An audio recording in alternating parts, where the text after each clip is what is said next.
pendant 2 années consécutives, le Mercedes-Benz G et LC a été le best-seller de la marque.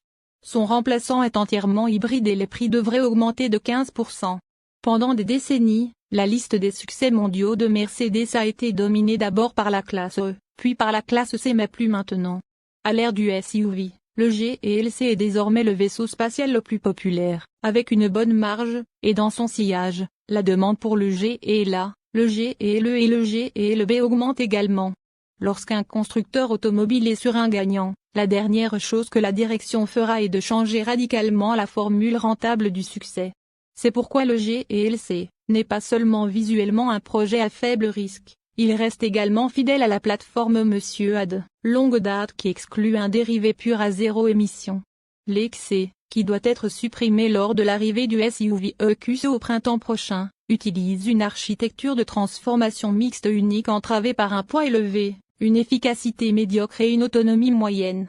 Il a peu de chance face à l'Audi Q6 e-tron 2023 et au BMW X3 2024. Alors que les VUS et leurs remplaçants sont des VUS purs et durs orientés vers l'avenir, le G et LC est un plaisir de full haut de gamme mais à moteur réduit conçu pour guider les utilisateurs indécis à travers le changement de paradigme qui prend rapidement de l'ampleur dans de nombreuses parties du monde. Le contenu technique plus sophistiqué comprend des équipements modernes tels que la suspension pneumatique, la direction des roues arrière, un système d'infodivertissement de classe S et un lot de versions plug-in offrant jusqu'à 150 km d'autonomie en air pur. Côté moteur, ce modèle ne peut compter que jusqu'à 4, mais c'est suffisant pour produire jusqu'à 284 kW avant même que les médecins de puissance AMG n'appliquent leur scalpel. Les aérodynamiciens ont laqué le coefficient de traînée du G et LC à un niveau louable de 0,29. Un peu plus long et plus bas que l'effort précédent, l'ensemble évolutif crée plus d'espace pour les jambes à l'arrière et un énorme coffre de 620 litres, en hausse de 70 litres par rapport au millésime de l'an dernier. Intérieur, confort et chargement. La cabine de la classe G et LC porte des matériaux haut de gamme bien choisis et un design modernisé avec des bouches d'aération de forme plus intéressantes sur le tableau de bord et un contrôle fortement numérisé des systèmes d'infodivertissement et de CVC. Un nouveau volant comporte des boutons de commande tactiles, qui ne fonctionnaient pas particulièrement bien dans la berline C300, et tous les modèles sont livrés de série avec des sièges avant chauffants avec des réglages de mémoire et un support lombaire, réglable. L'éclairage ambiant, un toit ouvrant électrique et un ayant arrière électrique sont également de série.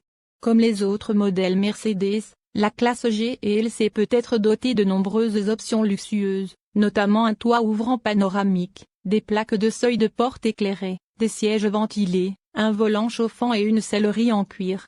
Infodivertissement et connectivité. Reflétant les offres de la nouvelle berline de classe C, le G et LC est livré en standard avec la dernière configuration d'infodivertissement MBU de Mercedes-Benz.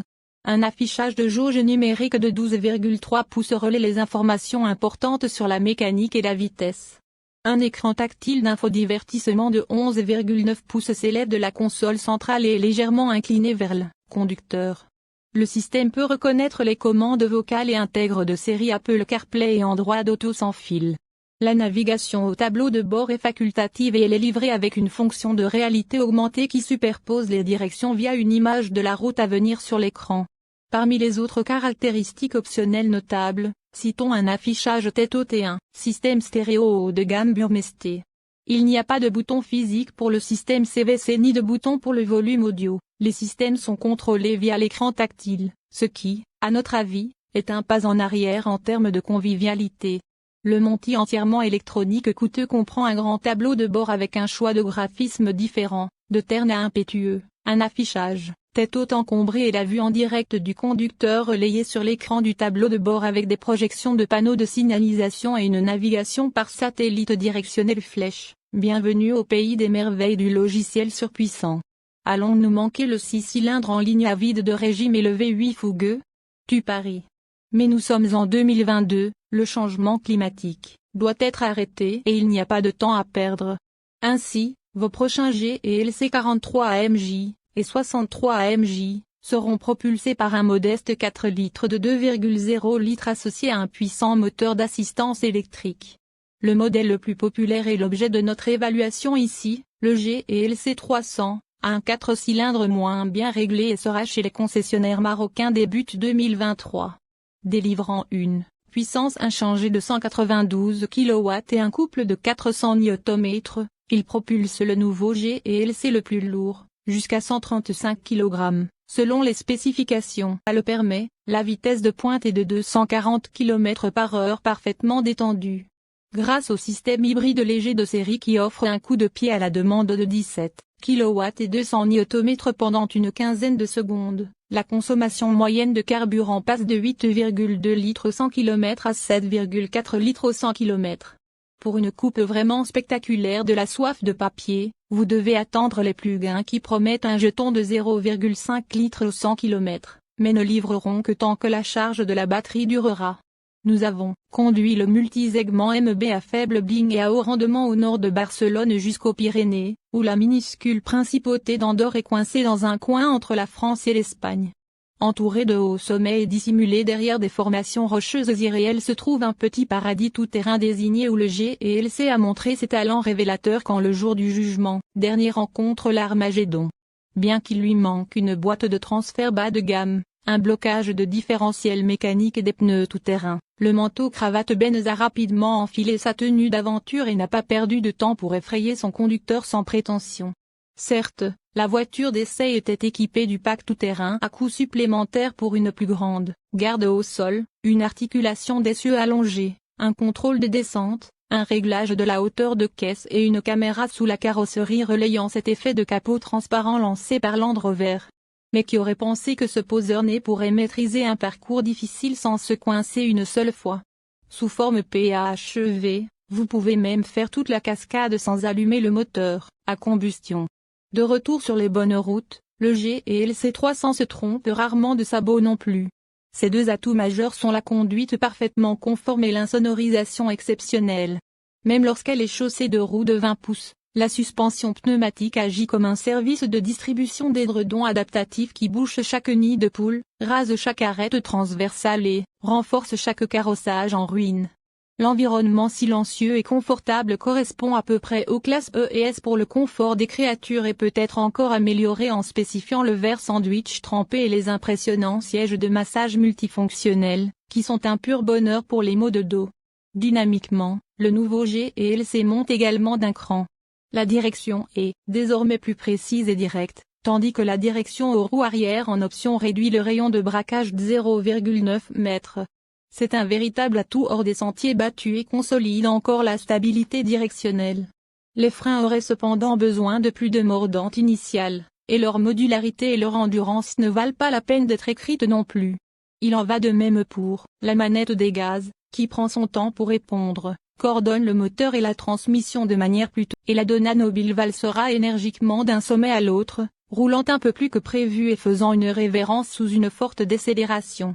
La composition en mode sport raffermit les amortisseurs et accélère le levier de vitesse d'une mesure similaire, mais il n'y a toujours pas une bouffée d'AMG à ressentir au volant, ce qui est bien puisque les vraies choses sont encore à venir. Plus ennuyeux est le logiciel de navigation par satellite prédictif condescendant, qui décolle beaucoup trop tôt à l'approche de votre rond-point préféré, que vous pourriez facilement prendre 30 km/h plus vite, déconseille de dépasser sans raison apparente et ne s'arrêtera que lorsque l'algorithme le jugera il convient de le faire. Qu'on le veuille ou non, cet espion dans le taxi est toujours en alerté. Au besoin, il trouve automatiquement une voie d'urgence, dévie vers la bande d'arrêt d'urgence et active les dangers. Braque et freine de manière autonome, dans la mesure du raisonnable, revient sur les pas de la voiture en sens inversé et sélectionne le meilleur itinéraire pour tracter une remorque. Assistance inestimable ou intimidation inquiétante?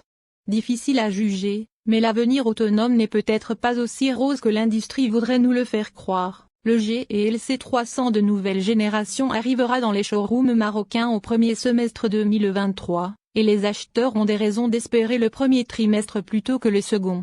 Ce nouveau GLC mérite d'être considéré. Fonction de sécurité et d'assistance à la conduite.